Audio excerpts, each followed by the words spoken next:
우리 사회 핵심 정치 현안들을 꿰뚫어보는 장윤선의 이슈 토크 빅 첫 번째 시간 시작하겠습니다. 첫 번째 초대 손님은 최재성 전 청와대 정무수석입니다. 어서 오십시오. 안녕하세요. 네, 사선 국회의원으로 민주당 전략자문기획위원장까지 지내셨는데요. 오늘 첫 번째 초대 손님으로 나와주셔서 너무 감사합니다. 고맙습니다. 첫 번째라서. 네, 첫 번째라서 더 의미가 있는 것 같아요. 그리고 스픽스라는 매체에도 또 처음 와주시고 저도 처음이고 또 의원님께서도 처음이시고 이런 것 같습니다. 어떠십니까? 저희가 이슈를 정할 때 큰 이슈, 빅 여기에 나오면 터진다. 빅 이슈를 다루는 뭐 이런 생각을 해서 접었는데요. 어떠세요? 이런 마음에 드십니까? 예. 그렇고요.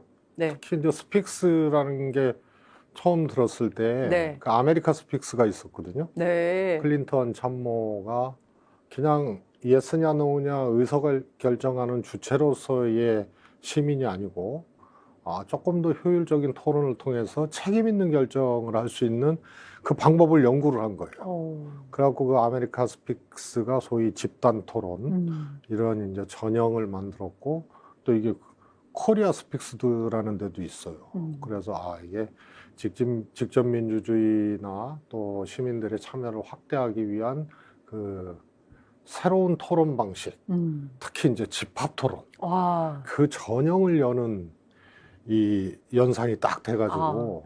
저는 지금 스픽스 사장님이 나오신 줄 알았어요. 연상이 됐다니까요. 그러니까요. 네. 아니, 제가 굉장히 장명을 했으면 제가 설명을 할 텐데 야, 연상이 됐어요. 그렇군요. 예. 역시 아주 촘촘하게 꼼꼼하게 이 매체의 성격과 특성을 잘 설명을 해 주신 것 같기도 하고요. 저희가 이 인터뷰를 하는 가장 큰 이유는 정말 대한민국 사회에 올바른 정치 비전, 정치 발전을 좀 꾀하자는 차원에서 인터뷰를 좀 시작을 했고요. 관련해서 의원님께 이제 여러 가지 이슈들을 촘촘하게 좀 여쭈려고 합니다. 이 첫 번째에 여쭤볼 내용은 윤석열 대통령 취임 2달 만에 식물 대통령 위기에 처하는 거 아니냐라는 위기의 징후들이 좀 포착되고 있어서 관련해서 좀 여쭤보려고 합니다. 우선 현안을 좀 여쭤볼게요. 도어 스태핑이 어제 쉬었습니다. 코로나 이후로. 그런데 오늘 다시 재개를 했습니다. 이 현상은 좀 어떻게 보고 계십니까? 우선 흔히들 대통령의 이제 언어와 태도라는 것이 있다. 근데 윤석열 대통령에게는 그게 안 보인다. 그래서 이제 검사 윤석열의 언어와 태도, 문화 이런 것들이 대통령이 되고도 그대로 있는 거 아니냐, 뭐 이런 이제 지적도 있고 그런데요. 우선은 절제라는 이 표현이잖아요. 네. 대통령의 언어. 절제돼야 된다. 결국은 준비되고 그만큼 국정 현안을 꿰뚫고 네. 이것이 대통령의 언어로 외화돼야 되는데 말을 잘하냐 못하냐가 중요한 게 아니고 앞단이 생략된 거죠. 그러니까 시스템도 안 돌아가고 네. 대통령도 국정 운영 철학이라든가 또 정책에 대한 이해라든가 이런 거 권력을 운영하는 방식이라든가 이런 것에 굉장히 서툴거나 혹은 무시해버리고 그러니까 도어 스태핑을 통해서 준비되고 절제된 또 체화된 대통령의 언어가 나올 수가 없는 거예요. 그러니까 어떨 때는 그런 준비 없이 해야 되니까 또 속상하고 기분 나쁠 때는 그냥 어떻게 보면 지르듯이 막 해버리니까 거기서 더 국민들을 당혹시키고 그게 전형적으로 전 정부에서 이렇게 훌륭한 국무위원 봤습니까? 뭐 이런 얘기가 아주 국민들을 더 약 올리는 거죠. 그래서 이런 것들이 절제되거나 혹은 정형화되지 않았기 때문에 그러나 그것은 언어의 기술의 문제가 아니고 앞단의 국정운영 시스템, 국정철학, 정책에 대한 면밀한 검토와 이해 이런 것들이 생략된 상태에서 저걸 매일 하니 저게 되겠습니까? 어제 코로나를 이유로 잠정 중단이 됐지만 많은 국민들은 이렇게 해서 좀 정리정돈을 한 다음에 다시 좀 뭔가 새로운 시스템을 만들려고 하나 보다 이렇게 생각을 했는데 하루 만에 바로 이렇게 뒤집혔습니다. 그 전직 청와대 정무수석을 지내셨기 때문에 누구보다 대통령 시스템이라고 해야 될까요? 대통령실의 상황이나 이런 거를 잘 아실 것 같은데 이러면 누가 결정한 건가요? 누가 뒤집은 겁니까? 누군가는 뒤집었겠죠. 그런데 우선은 코로나를 핑계로 명분으로 도어 스태핑을 잠정 중단하게 된 이 과정도 네. 사실은 그럴듯하지가 않잖아요. 그러니까요. 그것도 좀 설명이 사실은 국민들에게 네. 뭐 새로운 방역 지침이라든가 뭐 이런 것들을 그거를 주면서 이 제시를 한 것도 아니고 네. 코로나 때문에 그냥 그만둔다. 그런데 하필이면 대통령 지지율이 30%대로 그러니까요. 내려간 시점에서 그렇게 하니까 여기 어떻게 명분이 되느냐 이 측면 하나하고 네. 그러면 잘 정돈을 해서 잠정 중단이라니까 다시 또 시작을 할 수 있겠구나 이런 이제 일종의 이제 바람이 교차되는 장면이었거든요. 네. 근데, 중단한 것도 일단은 명분으로 인정하기에는 참 석연치가 않고 네. 그런데 갑자기 또 오늘 다시 했단 말이죠. 네. 그 이것도 즉흥적인 거예요. 그게 아니면 설명이 안 되죠. 그래서 네. 결정의 주체가 누구냐는 것보다 훨씬 더 중요한 게 네. 중단하게 된 명분이 일단은 네. 별로였고 네. 근데 다시 한 것도 이것도 즉흥적이었기 때문에 지금 국정 운영의 방식이나 모습을 그대로 요 중단과 재개 여기서 볼 수 있는 거예요. 역시 즉자적이고 즉흥적이고 대통령 마음이고 아무것도 뒷받침이 안 되고 시스템은. 네. 굉장히 위험한 리더십 아닙니까? 하여튼 처음 보는 거기 때문에 지금까지 없던 대통령 통치 스타일이에요. 없던 대통령이죠. 없던 대통령. 음. 그래서 사실 우리가 이제 군사 정권도 겪어본 네. 그런 국민들 아닙니까? 그래서 조금 자신 없을 때는 이렇게 여러 가지 이제 시스템을 작동하고 참모들이나 이걸 통해서 정제된 이제 언어를 소위 읽는다 그러죠. 네. 잘 알아도 읽거든요. 그건 읽는다는 거는 그 페이퍼를 생산해내는 과정들이 있기 때문에 그런 거고 또 안 읽어도 최소한 메시지에 대해서는 장착을 하고 나와야 되는데 네. 이제 그거를 못한 거죠. 그래서 그러다 보니 보통은 이 뭐 전두환 전 대통령, 노태우 대통령도 조금 시간이 지나면은 또 정책에 대한 이해라든가 이런 것들을 딱 장착을 해요. 학습이 돼서. 예. 예. 그래서 그 유명한 얘기 아니에요. 전두환 대통령한테 외신 기자가 경제에 대해서 물었는데 기와의 그 관점은 잘못됐다. 이러고 시작하면서 전두환 대통령이 설명을 한 건데 나름 이 일리가 있었단 말이에요. 그때도 인플레이션과 고용의 상관관계를 물었는데 그래서 그런 것 없이 검사로서 늘 칼자루를 쥐고 그리고 이거를 행사를 했기 때문에 사실 대통령이라는 자리는 방어적인 게 훨씬 많습니다. 그런데 여전히 공격적이고 네. 그런데 시스템은 작동 안 하고 정책이나 정무 또 국정 운영 내지는 정치에 대한 경험은 거의 없는 상태에서 그냥 쭉 본인 마음대로 이렇게 끌고 가니까 이 이런 사달이 나는 정도면 거죠. 대통령실이 전혀 작동하지 않고 있다. 그러니까 누구 말도 안 듣는 대통령의 무소불위의 판단. 이렇게 해서 도어스태핑도 이렇게 오락가락 갈짓자 행동을 한다. 이렇게 아마 보시는 대통령실 관계자들도 네. 당황했을 거예요. 오늘 갑자기 한 것. 누구도 생각 못 했을 거 아닙니까? 생각했으면 저렇게 연출이 안 되거든요. 그래서 저는 보통 지지율이 40%가 무너지면 국정 운영 동력을 이제 상실하고 이제 30% 초반에서 20%대로 가버리면 네. 국정 운영 동력이 상실되고 이제 식물 대통령 뭐 이런 얘기가 나오잖아요. 네. 근데 이건 정권 초기부터 식물 참모예요. 식물 참모다. 그렇습니다. 예. 왜 참모들이 예. 역할을 전혀 못하고 있고 참모들이 역할을 못하는 데에는 대통령의 그립이 세다는 얘기인데 네. 대통령의 그 그립이 너무 즉자적이고 그냥 이 스타일로만 그냥 그립을 잡는 거지 내용적으로 그립을 못 잡는 상태고요. 그러니까 식물 참모를 이렇게 집권 초기에 네. 양산시킨 경우는 없다. 예를 들어서 대변인실 모두를 해명하게 만들고 모두를 거짓말하게 만들잖아요. 네. 대통령이 한마디 하시거나 무슨 뭐 김건희 여사 관련된 거라든가 네. 사진 노출됐다는 맞아요. 거라든가 뭐 청와대 저 대통령실 채용 관련된 거라든가 이런 것들이 또 노동부 장관과 대통령 그러니까요. 말도 하고 그래서 모두를 해명하게 만들고 모두를 때로는 거짓말하게 만드니까 참모들이 역할이 그것밖에 없는 거예요. 그리고 공보 파트 대변인 이런 데는 사실관계도 제대로 파악을 못하니까 국민들께 설명도 못하고 해명도 못하는 거예요. 예. 그래서 이거는 식물 참모를 집권 초기부터 양산할 수밖에 없었던 이 대통령의 리더십은 예. 정말 전무후무한 거다. 그러면 식물 대통령이 되는 것보다 네. 식물 참모가 정권 초기에 양산됐다는 것 자체가 더 위험한 거죠. 거기는 시스템도 없고 견제 장치도 없고 또 조력 장치도 작동하지 못한다는 얘기죠. 그러면 이게 공적인 시스템에서 이렇게 참모들이 식물화됐다는 건 죽었다는 얘기 아니에요. 네. 그러면 대통령의 판단이나 행위를 어디 다른 데서 영향을 미친다는 얘기일 수밖에 없잖아요. 어디서 영향을 미칠까요? 그건 뭐 저는 몰라도 국민들은 알 것 같아요. 저도 좀 알 것 같긴 그래서 한데. 그것이 네.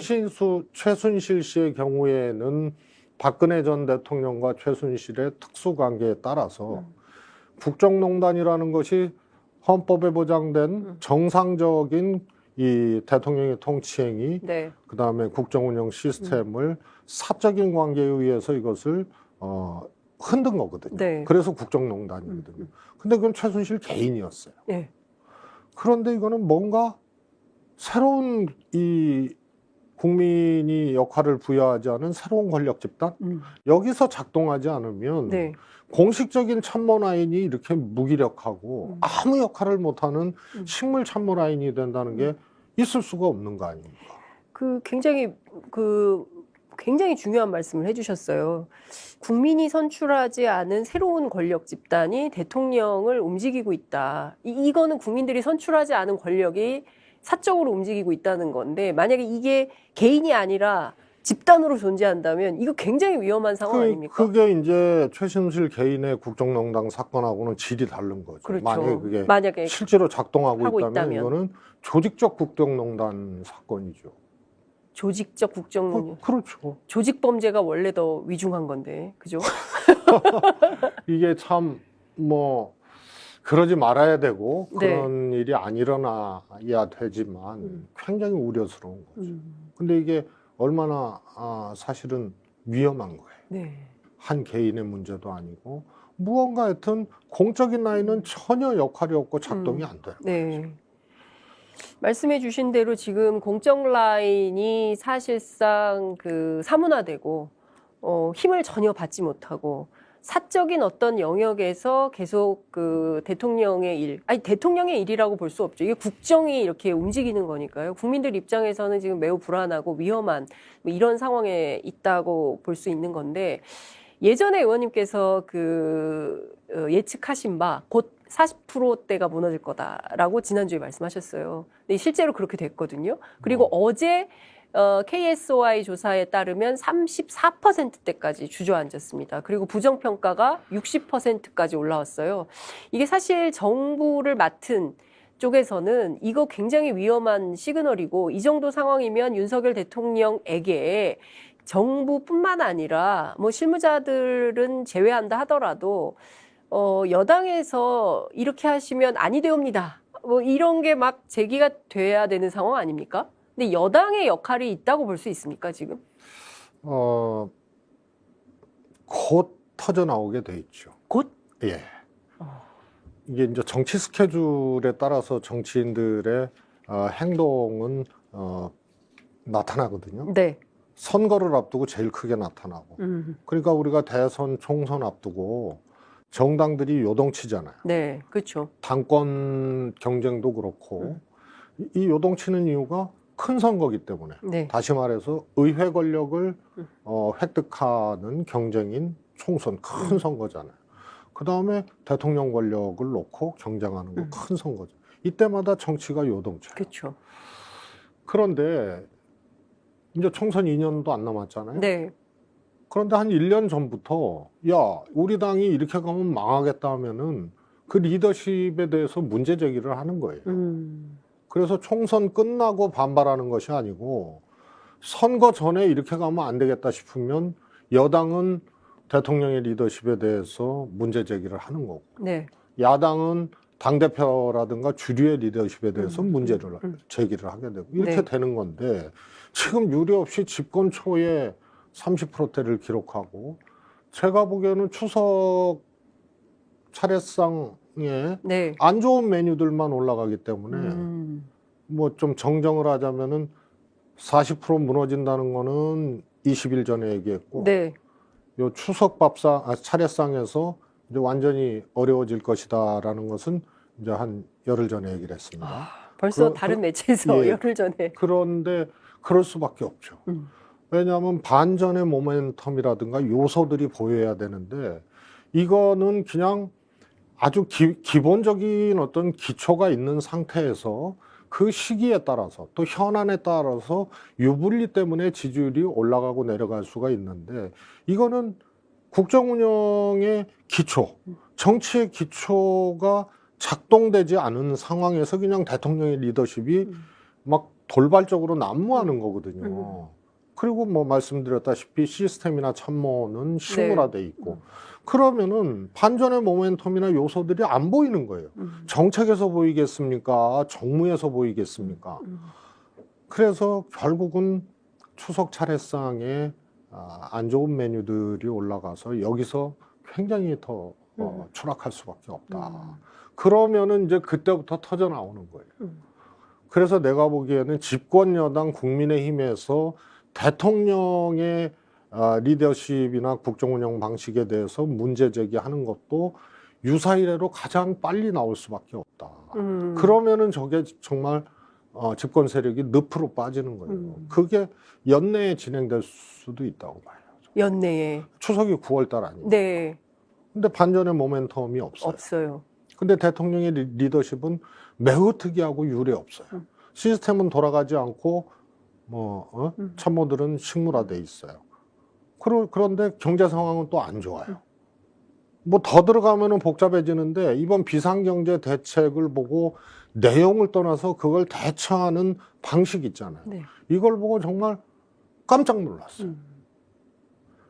그래서 결국은 추석 때 한 번 더 미끄럼틀을 타고 이러면은 여당 내에서도 소리들이 나올 수밖에 없다. 이렇게 보고 있어요. 그러면 어떻게 전망하십니까? 그 다음 주 정도에 20% 이하로 추락한다. 지지율이.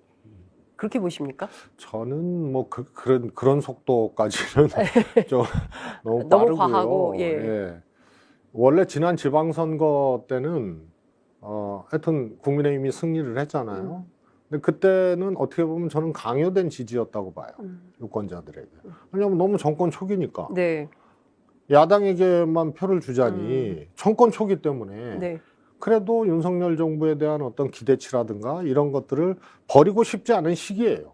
그러나 대통령이나 집권 세력의 모습을 보니까 걱정은 많이 되고 초기이기 때문에 강요된 지지를 표로 그렇게 행사를 해주신 거기 때문에 국민의힘이 이겼어요. 네. 그러나 선거는 끝났잖아요. 그리고 다음 선거는 총선 아니에요.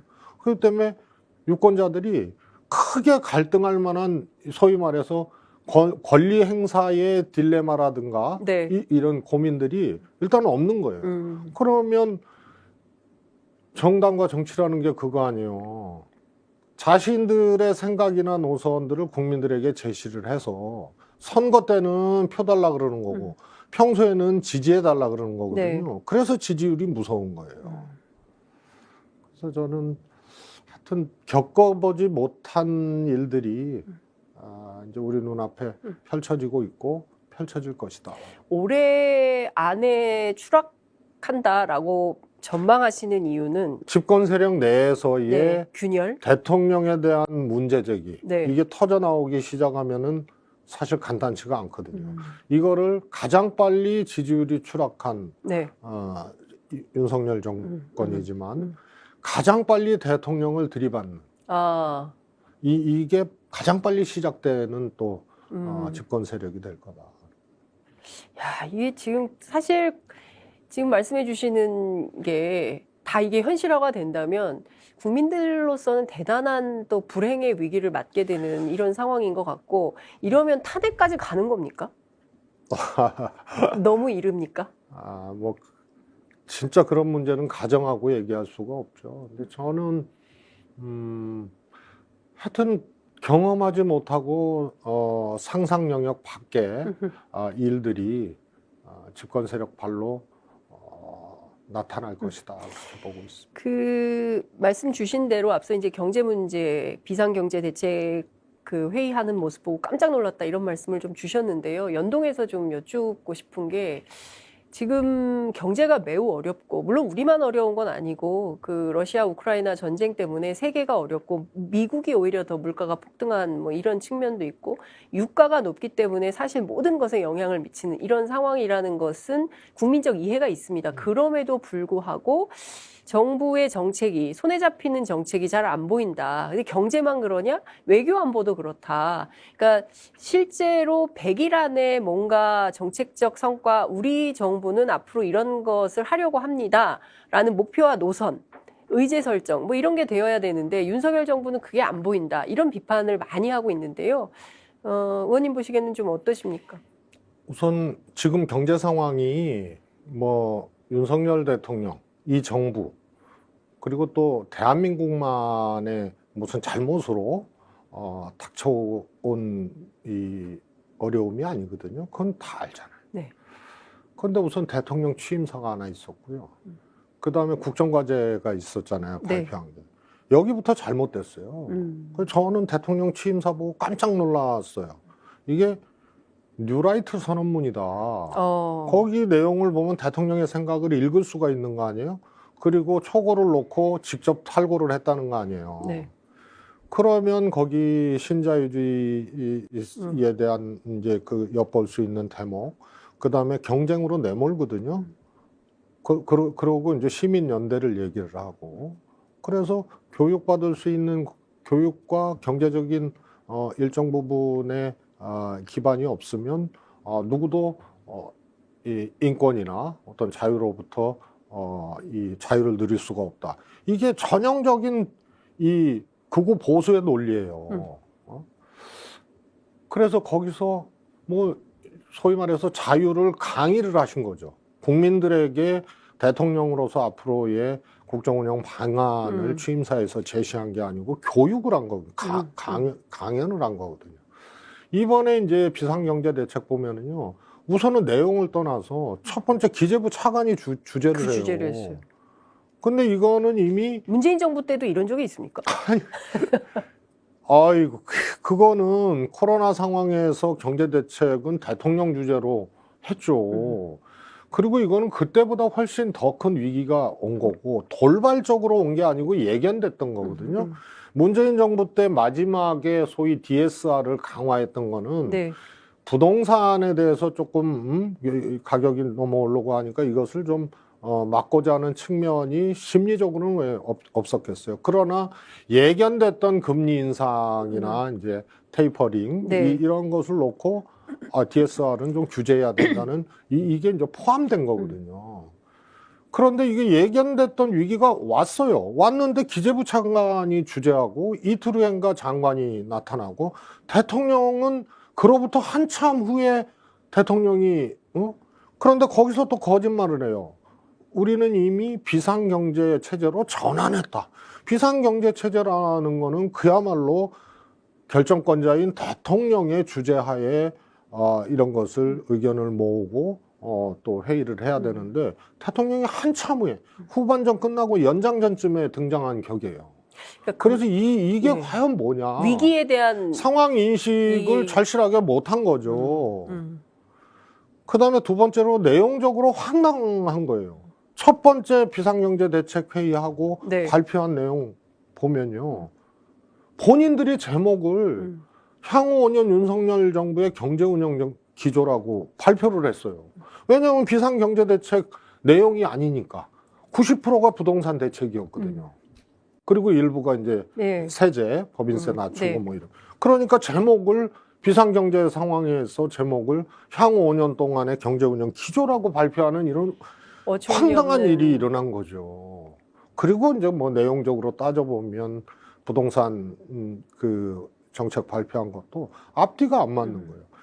이 글로벌한 지금 경제 위기는 뭐 유가도 있고 우크라이나도 있지만 사실은 2008년 이후에 네. 글로벌 금융위기 이후에 재정을 너무 많이 풀었잖아요. 네. 이게 벌써 15년 된 거예요. 테이퍼링 할까 하다가 또 위기가 오니까 또 오히려 돈을 풀고 그리고 코로나로 정점을 찍었어요.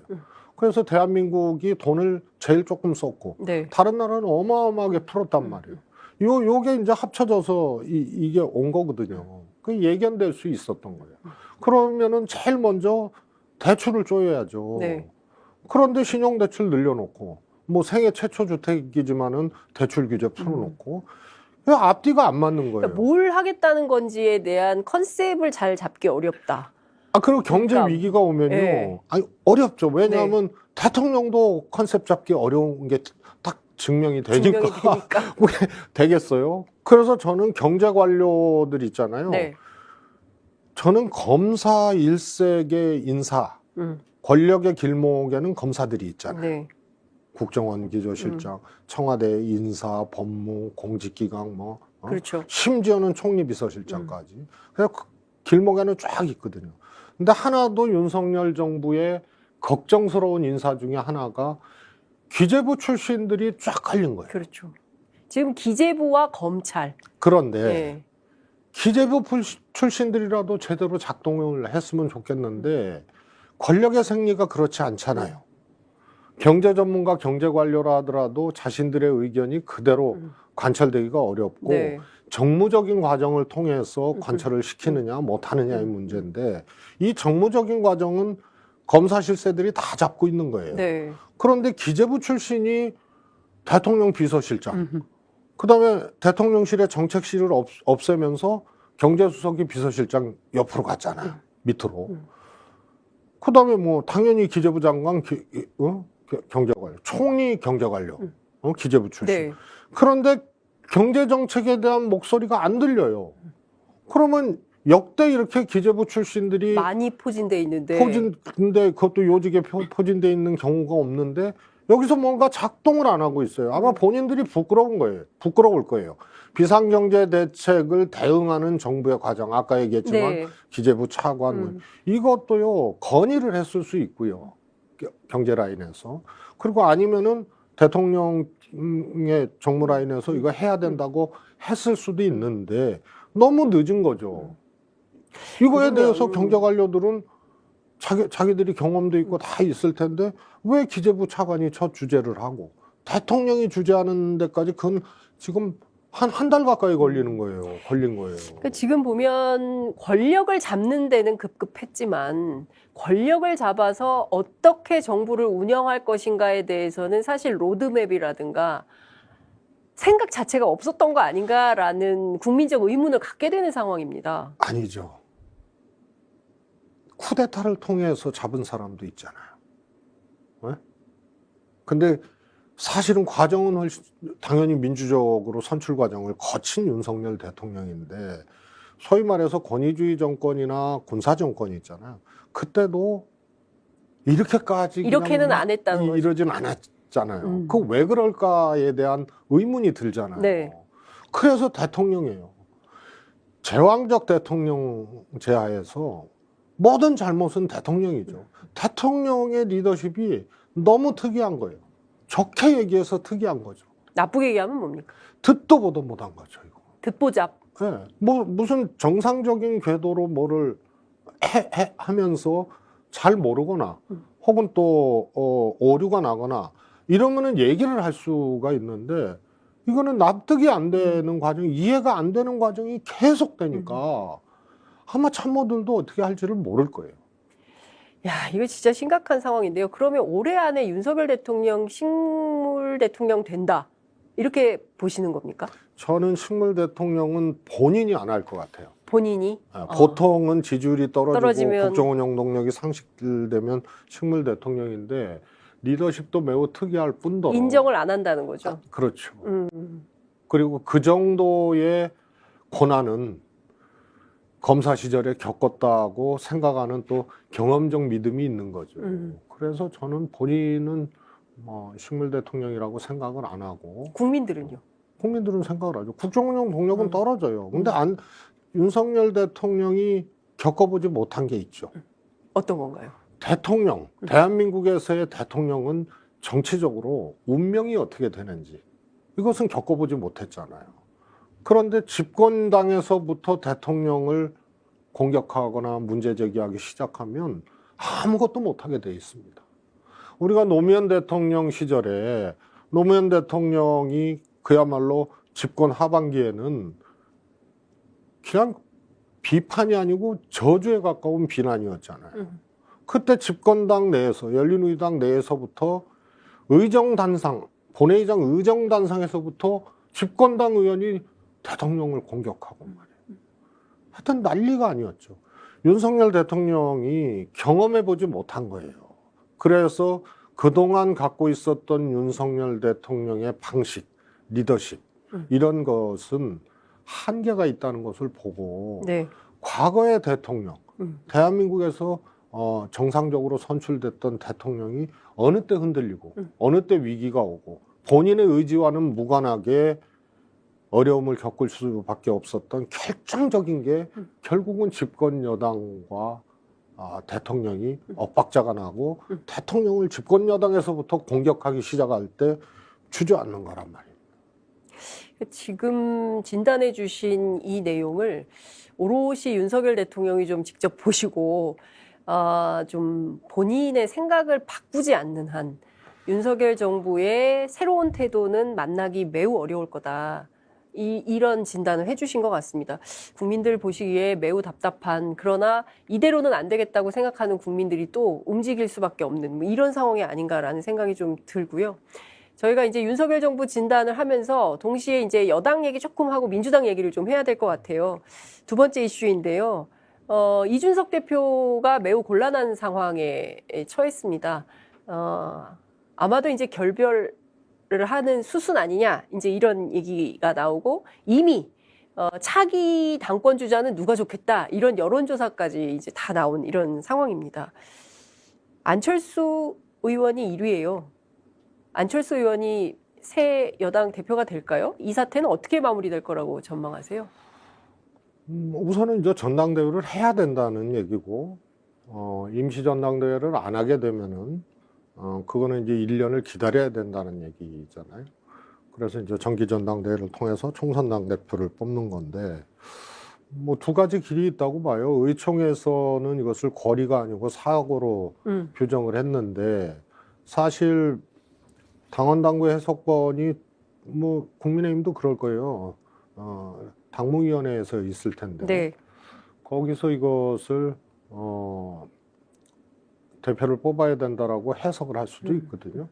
혹은 뭐 최고위원들이 물러가면서 대표 공백 상태를 둘 수 없다 이러면서 뭐 할 수도 있는 건데 그거는 좀 지켜봐야 될 것 네. 같고요. 어떻든 뭐 6개월이 지난 후에 새 대표를 뽑든 1년 지난 후에 뽑든 국민의힘에 뽑는 방식이 지금 5대5 아니에요. 네. 그래서 당원 50%, 여론조사, 여론조사 50%. 50%인데 네. 여론조사에서 뭐 그러니까 나경원 의원 전 의원을 예를 들면 한 더블 이상 조금 앞서가고 있는데 굉장히 불안한 수치죠. 그래서 소위 이제 당원 50%라는 게 어떻게 작동을 할지. 그래서 역시 이제 윤핵관과의 관계인데 네. 안철수 의원은 의외로 폭발력을 가질 수가 있어요. 왜냐하면 말씀드렸지만은 연내에 대통령의 리더십에 대해서 집권 여당으로부터 문제 제기가 나오는데 네. 이게 이제 전당대회가 그 이후로 뭐 6개월 후에 있든 1년 후에 있든 전개가 되면은 네. 조금 지금 대통령하고 다른 성질의 후보로 당대표 표심이 딱 몰릴 수가 있죠. 그런 점에서 지금 이제 진단들은 네. 윤핵관하고 안철수 후보하고 연합해서 잘 될 거다 예. 하는데 그것도 잘 모르겠어요. 어. 실제로 차기 권력의 교두보를 안철수한테 주는 건데 네. 그걸 과연 그냥 이질적인 그런 관계의 윤핵관들이 용납을 하겠냐. 그 얘기를 하더라고요. 오리진이 우리가 아니다. 아니 그 그런데 얘기를 하더라고요. 그런다 하더라도 네. 과연 그 힘이 더 클 건지 아니면은 계속 국정운영 동력이 빠지고 여건이 시끄럽고 이런 상황에서 안철수 후보의 전략이 새롭게 네. 나는 좀 다르다. 실제로 다르지 않습니까? 이런 길을 택할지는 오히려 모르겠어요. 그러니까 오늘 토론회에서 국정운영 과제, 그러니까 8월 안에 정부의 국정운영 과제가 세팅이 돼야 된다, 아젠다가. 그래서 관련해서 시리즈 토론회를 이제 기획을 하고 있고, 거기에 뭐 민간 전문가, 당, 그다음에 이제 정부 관계자들 다 초대해서 토론을 좀 하고 있고, 이게 뭐 당권을 의식한 거냐, 대권을 의식한 거냐, 뭐 이런 논란은 있는 것 같습니다. 근데 그럼에도 불구하고 이제 안철수 대표의 움직임은 윤핵관과 떨어져서 또 해석하기도 어렵다. 왜냐하면 장제원 의원이 또 있으니까요. 뭐 그런 얘기도 나오던데. 그러니까 윤핵관의 속은 모르겠는데, 네. 뭐 윤핵관 마음대로도 안 될 거예요. 제가 보기에는 이 권력에서 윤핵관도 마이너리거거든요. 뭐 본인들은 이제 대통령하고 가깝다고 막 이렇게 하고 있지만 뭐 가깝죠. 선거를 도와줬고 함께 했으니까. 그런데 짬밥이 얼마 안 되거든요. 그런데 권력은 다른 데서 작동하고 있는 것 같아요. 네. 정당에서는 어디서 윤핵관이지만. 작동을 합니까? 저는 모르는데 오랫동안 국민들은 알 했던. 것 같아요. 의원님께서 말씀을 해주셔야 되는데. 그래서 모르겠어요. 지금의 겉으로 보이는 관계, 그래도 이준석과 윤핵관의 갈등에 비하면 안철수 대표가 잘 견뎌오고 참아왔잖아요. 네. 처음에 내가 다 봉쇄당하고 그러니까 본인 분당에서 출마해가지고 이 길을 가는 거거든요. 네. 그런데 윤핵관하고 상대적으로 가까운 것 같아도 윤핵관이 안철수를 차기 권력의 교두보를 마련해 줄 정도로 그렇게 뛰고 하리라는 보장이 없고 아하. 또 하나는 가사 그런다 하더라도 이게 완전히 거꾸로 분위기가 달라질 수 있어요. 윤핵관하고 거리가 오히려 먼 상태에서 당대표 선거를 치러야 이 표심을 받을 수 있는 이런 안철수 대표의 환경이 될 수도 있어요. 왜냐하면 이 정부가 너무 추락하고 윤석열 대통령이 더 추락한다는 거는 윤핵관도 추락한다는 거거든요. 네. 그러면 정당은 항상 이 위기를 극복할 수 있는 당대표 리더십을 어디서 찾을 거냐. 그러면은 비윤에서 찾는단 말이에요. 비윤. 그렇죠. 그렇게 돼 있는 거죠. 그래서 오늘 선거를 한다 그러면은 윤핵관과 안철수 이게 큰데 네. 1년 후에 만약에 당대표 선거를 한다 그러면은 이 추세대로 하면 제가 보기엔 완전히 거꾸로 된 상황이 펼쳐질 수가 있죠. 그러면 사실상 원래 새누리당, 원래 신한국당, 오랫동안 이 당을 운영했던 다선 의원들 중심의 판단, 이게 오히려 더 적중할 수 있다. 이렇게 보시는 겁니까? 이런 거죠. 네. 지금 대의원 선거가 아니잖아요. 50%와 50%란 말이에요. 여론이 크고 네. 또 여론에 상당 정도 당심이 또 따라가요. 이 책임당원들 네. 표심이. 근데 이 여론을 좌우하는 건 뭐죠? 국면입니다. 대통령 집권 여당은 그래요. 대통령이 국민들의 지지를 많이 받고 그야말로 쫙 잘 나가면 네. 거길로 쫙 따라가는 거예요. 근데 대통령이 국민적 지지를 못 받고 국정운영 동력을 상실했다 그러면 전혀 반대 방향으로 새로운 리더십을 찾는 거예요.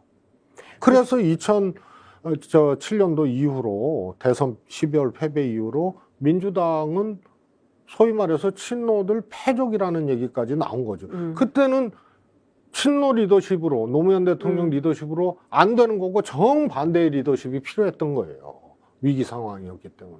이준석 대표가 당대표가 된 것도 마찬가지죠. 그래서 과연 1년 후에 네. 국민의힘 당대표 뽑는 상황에서 윤석열 대통령, 그와 함께하는 윤핵관, 그리고 거기에 별 문제 제기 안 하고 이준석보다 상대적으로 이 잘 관계를 해왔던 안철수. 이것이 당대표 승리에 아주 결정적인 동인이 될 거냐. 꼭 그렇지만 아니면 완전히 거꾸로 윤석열 대통령과 다르고 윤핵관과 다르고 이런 리더십으로 국민의힘을 구해서 총선을 잘 치러야 된다. 이것이 선택받을 환경이 되느냐의 문제는 완전히 극과 극의 상황이 올 수가 있어요. 근데 지금 추세로는 연내에 집권 여당발 반발들이 시작이 되고 네. 내년에 본격화되고 지지율이 갑이잖아요. 네. 이렇게 될 경우에 후자 비윤핵관의 리더십이 국민의힘에 등장할 가능성, 그것이 지지받을 가능성이 현재로서는 더 크다고 봅니다. 이준석 전 대표라고 해야 되나요? 아직 대표 직위는 있습니다만 기회가 올까요? 그거는 완전히 수사 결과에 달려 있는 거죠. 경찰 조사 결과에 그렇습니다. 따라서 징계로는 정치 생명을 끝장낼 수는 없습니다. 그런데 사법 처리로는 끝장낼 수가 있죠. 그래서 저는 그 전부터 윤리징계에서 성접대 자체는 판단을 안 하고 소위 위증교사 부분에 대한 것만 판단을 했다고 하는데 사실 수사는 지금 끝난 게 아니거든요. 그리고 마지막 접대받았다는 2016년, 그럼 2013년까지 기산해서 포괄일제가 적용이 되기 때문에 공소시효 안에 있는 거고. 그래서 순전히 이거는 수사당국의 이준석의 정치 운명은 달려있다. 그래서 여기서 기소가 되고 뭐 이렇게 되면 그건 아무리 당내 투쟁을 하고 반윤 투쟁을 해도 뭐 끝나는 거고요. 그런데 여기서 무혐의를 받았다거나 뭐 이렇게 되면은 그거는 엄청난 반전이 기다릴 수도 있습니다. 그렇군요. 이준석 대표의 운명도 사실상 경찰 조사와 사법 처리에 따라서 달라질 수 있다. 정치적 운명이 이렇게 정리를 좀 해볼 수 있을 것 같습니다. 간단하게만 윤석열 대통령하고 권성동 원내대표가 만나서 이준석 대표의 문제를 상의했다라는 보도가 나왔어요. 이 또한 매우 충격적인 보도인데요. 왜냐하면 도어 스태핑 통해서 대통령 계속 당무는 나에게 물어보지 마라 이렇게 얘기를 하셨거든요. 그런데 실제 그런 게 아닌 게 좀 확인이 됐습니다. 대통령의 거짓말입니까? 저는 대통령이 거짓말도 굉장히 이렇게 즉흥적으로 하시는 분이라서 짜여진 거짓말도 아닌 것 같아요. 그래서 거짓말이 많거든요. 윤석열 대통령 거짓말 많이 했어요? 네, 저는 많이 했다고 봅니다. 2달 동안? 그러니까 어떤 사건에 대해서 대통령실이나 뭐 당에서 해명을 했는데 그건 이제 뒤바꾸거나 뭐 정책적으로도 그 노동부 장관 그 얘기도 마찬가지로 있을 수 없는 얘기죠. 노동부 장관 혼자 어떻게 그 얘기를 해요? 아니 장관이 얘기했는데 그 이튿날 대통령이 정부 공식 입장 아니라 그러면 도대체 이 정부는 뭐냐 이런 비판이 많이 그래서 나왔어요. 대통령의 말이 사실이 되기 위해서는 주변에 뭐 대변인이나 뭐 정부 쪽이나 당의 다른 사람들이 실수하거나 그 사람들이 거짓말한 게 돼야 되거든요. 근데 뭐 인사권자가 따로 있고 인사권자에 의해서 일을 하는 사람들이 대통령을 넘어서서 마음대로 그렇게 할 수가 없는 거죠. 뭐 저는 확인은 안 했습니다만 권성동 대표하고 대통령이 그런 말씀을 나눴다는 거는 저는 나눴어도 오래전부터 시작했을 거다. 어제 오늘 일이 아니다. 저는 후보 시절부터 상의를 했다면 그때부터 했고 또 최근에도 했다면 그 연장선상에 있는 것이다라고 봅니다. 그렇군요. 대선 후보 때 우리가 여러 이제 정치적인 어떤 갈등 관계를 겪어보고 목도해보고 했지만요. 이렇게 짧은 시간에 대통령 후보와 이준석 당대표의 갈등이 빈번하고 깊고 때로는 서로 모멸적으로 나타났던 것은 찾아보기 어렵거든요. 네. 그리고 한 사람은 대통령이 됐고요. 그리고 이준석 대표에 대한 성상남 문제도 그때 갈등, 대통령 선거 당시에 후보와 대표의 갈등의 정점에서 이 문제가 공교롭게 튀어나온 것이에요. 그래서 그 연장선상에 있기 때문에 마찬가지로 권 대표와 대통령과의 이야기도 최초 시점이 최근은 아닐 거다. 그렇군요. 원래 정치가 국민을 걱정하고 정치가 국민의 눈물을 닦아주어야 되는 건데 이게 지금 거꾸로 돼가지고요. 국민들이 지금 정치 걱정하고 정치인들이 이거 어떻게 되는 건가 늘 국민들이 불안한 마음으로 이 텔레비전 앞에 그리고 또 뉴스 모니터 이렇게 살펴보시는 것 같다는 생각이 좀 듭니다. 하나 마지막 걱정거리가 있어서 근데 시간이 거의 다 돼가지고 그래도 이 문제는 꼭 얘기를 해야 될 것 같습니다. 민주당 당대표 선거가 얼마 안 남았어요. 이제 한 달 남짓 남은 것 같은데요. 이재명 의원이 아직 출마 결심을 못 하신 건지, 결심은 했다는데 아직 선언을 안 하시는 건지, 너무 늦다. 왜 아직까지도 출마 선언을 안 하는 거냐? 뭐 이런 얘기가 나오면서 과연 윤석열 정부 실정 속에서 이재명 리더십이 주목받을까? 이런 진단 전망도 나옵니다. 어떻게 보십니까? 우선 출마 선언이 제가 보기에는 이재명 의원의 정치 스타일이나 성질상 굉장히 늦는 거거든요. 원래 했어도 벌써 했어야 됐다. 그렇습니다. 네. 왜 이렇게 늦어지는 왜 겁니까? 그럴까? 네.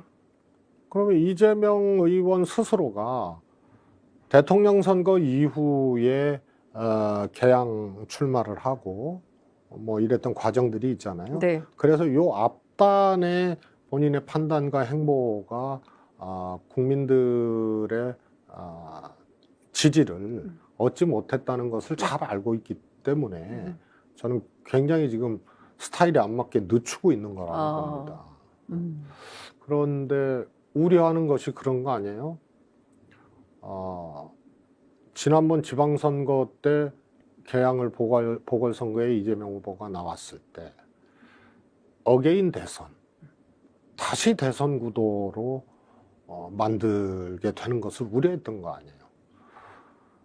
그리고 저는 개인적으로 그것만큼 중요하고 컸던 게 대선에서 진 패배자의 또 언어와 태도가 있는 거거든요. 그게 저는 어게인 대선을 만드는 걱정보다 오히려 컸으면 컸지 적지 않았다고 보거든요. 근데 이런 것들이 하여튼 불식되고 불식 이런 걸 그냥 불식시키고 출마를 했단 말이죠. 그래서 자칫 대통령의 저런 리더십에 대한 국민적 문제 제기 요것이 이제 하나가 있고 민주당도 이재명이라는 정치인에 대한 국민적 반응, 국민적 생각, 또 경험 여기에 딱 갇히게 되는 그런 게 제일 걱정스러운 상황이죠. 그리고 저는 그럴 수 있다고 봅니다. 그래도 어찌됐든 지금 차기 당권 주자 가운데 어대명 이런 얘기가 나올 정도로 뭐 당선은 뭐 따놓은 당상 아니냐 이제 이런 얘기가 나오면서 광주를 다녀왔어요. 사실상 몸풀기에 들어갔다 이런 그 분석도 나오는데 광주에서 민주당이 37.7% 득표를 했습니다. 역사상 없던 득표율 아닙니까?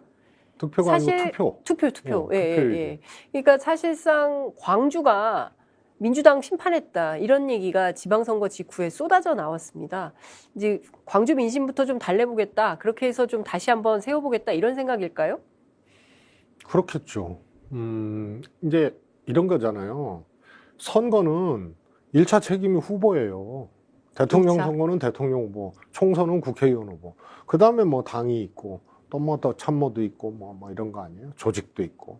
그런데 아무튼 37%의 지방선거 투표율이라는 거는 대통령 선거 패배 또 그 이후에 민주당의 모습 이것이 나타난 거고요.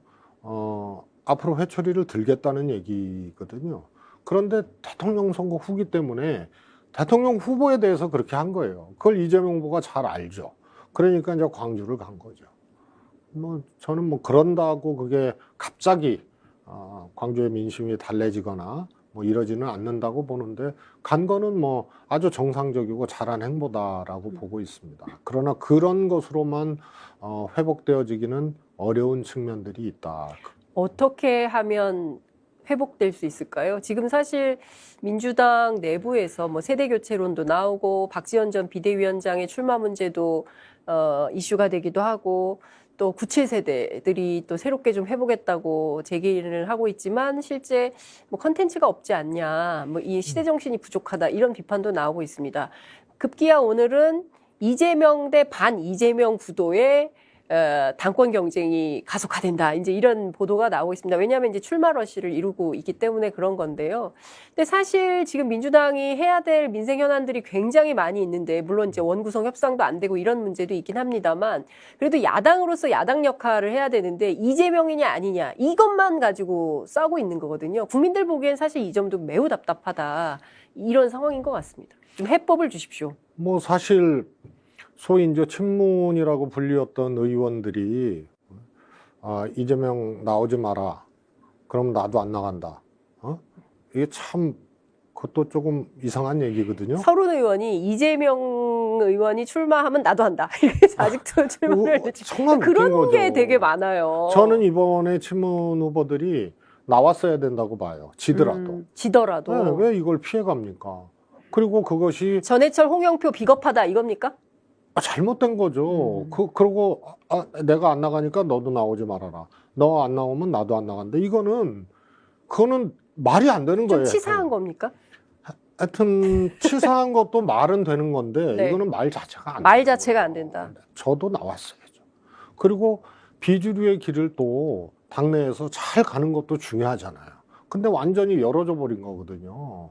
그러면 무슨 정치를 하고 어떤 생각으로 민주당의 재집권을 위해서 우리가 뛰겠다는 얘기를 할 수가 있겠어요. 그래서 선거는 결과적으로 표로 결정이 되는 거지만 그 과정은 자기와 함께하고 있는 세력과 집단, 또 그 사람의 생각을 선출직은 국민들에게, 당 선거는 당의 유권자인 당원들에게 그렇게 제시를 하는 거예요. 근데 이거를 할 수 있는 최대 큰 마당이 전당대회란 말이에요. 근데 그걸 하지 않고 무슨 당 걱정을 하고 이재명 걱정을 하고, 그래서 그거는 성립될 수 없는 언어를 했고 결과적으로 출마를 안 한 것은 정말로 잘못된 것이라고 보고요. 또 소위 말해서 이 당선 가능성이 가장 높은, 지지율이 높은 후보에게 반대 연대를 하는 것은 어찌 보면 자연스러운 건데요. 그걸 하더라도 컨텐츠가 있어야 되는 겁니다. 근데 그게 안 보인다는 게 어대명을 더 강화하는 것이 아니냐, 이런 거고요. 또 하나가 묘한 게 이제 박지문 의원의 출마죠. 박지문 의원의 출마는 이 반 이재명 연대의 한 축도 아니고 네. 굉장히 이게 좀 애매한 거예요.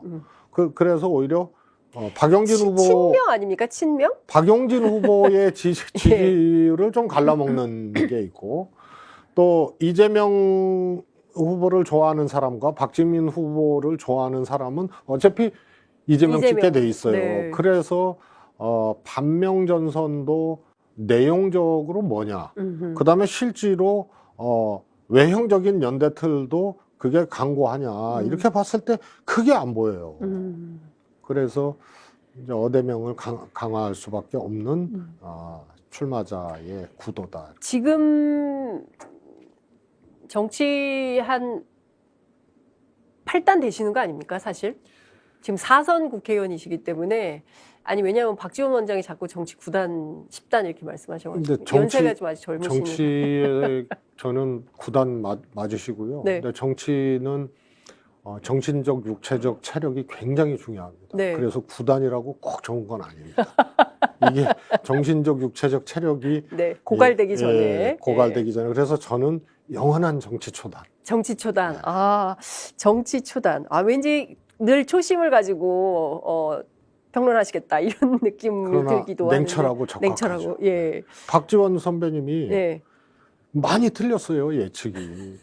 그런데 왠지 네. 박지원 선배님이 말씀하시면 다 그 예측이 맞는 것 것처럼. 같은데, 이거 누가 네. 뭐 짚어야 되겠네요. 힘도 안 들어요. 네. 쭉 한번 정리를 해보시면 내가 보기에는 그거는 네. 아무나 할 수 있는 정도의 예측이에요. 반은 맞고 반은 틀려요.